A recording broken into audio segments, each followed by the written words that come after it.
So today we're going to begin part 2 of chapter 2.7, which is page 96 in your textbook. The second half of this section is about graphing absolute value inequalities. So don't forget to take notes as you go and take the survey at the end. So a couple things to remember from the first part of this section is that when we have a less than equal to or greater than equal to, that means that we use a solid line. And then when we have a less than or a greater than, it means we have a dashed line. So remember, we're looking for the equal to. So when we have the equal to, we have a solid line. When we don't have the equal to, we have a dashed line. Okay. So first thing we want to, so just one example, we have graphing y is less than the absolute value of x plus 1. So first thing above anything else is I need a coordinate grid. Okay. So from there, I'm going to look at a couple things. First thing I'm going to look at, I'm going to look at this plus 1. Now, and if you recall, from y equals mx plus b, that plus 1 would be our plus b, which b stands for our y-intercept. So we're going to put a dot on 1 on the y-axis. So we put a dot right here. Next, we will look at our absolute value of x. Where here, since there's no number for our x, we just say that there's an invisible 1. So our m equals 1. So we have a slope of up 1 to the right 1. So up 1 to the right 1. And then we just keep doing that over and over again.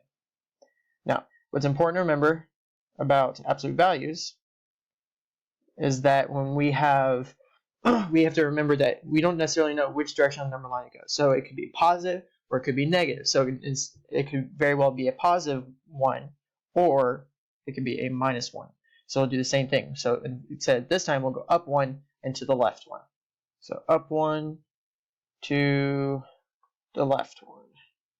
Up 1 to the left. Up to the left. The next thing, after I do that, is I need to decide if it's going to be a dotted line or a solid line. So we're going to look at my absolute value here. Let me change my color here. We're going to look at my absolute value and notice that it's just a less than symbol. It doesn't have an equal to, so it's going to be a dashed line. So let's do that. Remember to draw your arrows because it keeps going in either direction. So we have my graph of my absolute value. The last step is I need to look at my graph and decide which side I want to shade in. Since this is an inequality, we have to do this last step, just like with a linear inequality. So we need to do one thing, which is we need to test one point. And let me just say this. Anytime that you have 0, 0, the origin available to test, always use it. So we're going to test 0, 0 right here. Okay? So we're just going to take 0, 0. So test 0, 0. And plug it into the original equation up here at the top. Okay? So we'll put in 0 for y and 0 for x. So 0 is less than the absolute value of 0 plus 1. So absolute value of 0, of course, is 0. So we get 0 plus 1 less than 0 here. 0 plus 1 is 1. So we get 1 is less than 0. Or 1 is greater than 0. Sorry. So 0 is less than 1. Is that true? It is. So we know that we want to shade on the side of 0, 0. So I'm just going to draw lines. But on your paper, when you're using a pencil, it's usually just easier just to shade this in with a pencil. Okay. So now that we got our side shaded, this is our complete answer.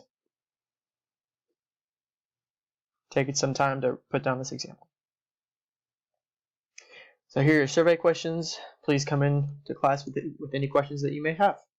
Have a good rest of your day.